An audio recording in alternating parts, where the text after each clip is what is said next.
So இது தாங்க wishing jar setup. ஆக்சுவலாக இது என்னோட ஃபர்ஸ்ட் ஆர்டர். ஸோ அதுக்கு முன்னாடியே வந்து நான் ஒரு டெமோ வீடியோ மாதிரி வீட்டில் பண்ணி பார்த்துக்கிட்டேன். ஏன்னா எந்த மிஸ்டேக்கும் போயிட்டு அங்கே பண்ணக்கூடாது, எல்லாமே பர்ஃபெக்டாக இருக்கணும், எதையுமே மிஸ் பண்ணிடக்கூடாதுன்றதுக்காக.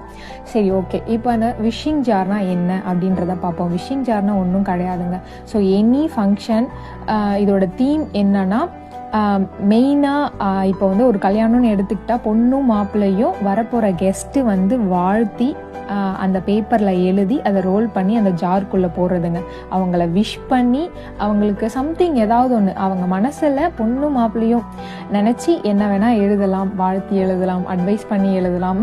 ஸோ அவங்களுக்கு என்ன தோணுதோ மனசார அந்த பேப்பரில் எழுதி அதுக்குள்ளே போட்டால் அதை வந்து அந்த தீம்க்கு ஏற்ற மாதிரி, இது மேரேஜ்க்கு மட்டும்தான் பண்ண முடியுமான்னு கிடையாது, எல்லா ஃபங்க்ஷனுக்குமே பண்ணலாம். நம்மளோட விருப்பம் தாங்க. அது அந்தந்த ஃபங்க்ஷனுக்கு ஏற்ற மாதிரி நம்ம இதை வந்து கஸ்டமைஸ் பண்ணிக்கலாம். பர்த்டே ஃபங்க்ஷனுக்கு வைக்கலாம், சீமந்தம், பலகாப்பு அந்த மாதிரி ஃபங்க்ஷனுக்கு வைக்கலாம். வேறு என்ன ஃபங்க்ஷனுக்குனாலும் அந்தந்த தீமுக்கு ஏற்ற மாதிரி நம்ம கஸ்டமைஸ் பண்ணி வரப்போகிற கெஸ்ட்டு வந்து எல்லாரும் வந்து என்கேஜ் பண்ணிக்கிற மாதிரி அவங்கவுங்க மனசில் இருக்கிற விஷயங்களை பேப்பர் மூலியமாக கொண்டு வரக்கூடிய ஒரு விஷயம் இது. ரொம்ப அழகானது.